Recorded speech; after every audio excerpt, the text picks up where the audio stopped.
என்னம்மா ஜீவன் ஸ்கூலுக்கு போயிட்டானா?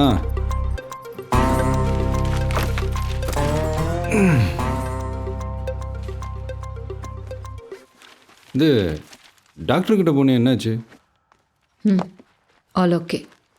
ஆமாம், ஸ்கூல் ரீயூனியன் எப்படி போச்சு? ரீயூனியன் அதெல்லாம் நல்லா தான் போச்சு. கொஞ்சம் லேட் ஆகிடுச்சு, அதான் அங்கேயே போட்டு தூங்கிட்டேன். எங்கே ஸ்டே பண்ணீங்க? அது அதாம்மா, அவன்தான் நம்ம இவன் சுனில். அதான் நேற்று நைட்டே சொன்னேனேம்மா. மறந்துட்டேன். மறந்துட்டியா? சரி சரி, ஓகே. சாப்பாடு ரெடி பண்ணி வை, நான் போய் குளிச்சுட்டு வந்துடுறேன். ஹலோ கல்யாண் அண்ணா. சொல்லு மானு. கல்யாணம் இல்லை, சுனில். இல்லைண்ணா, நைட்டு காந்தி காந்தி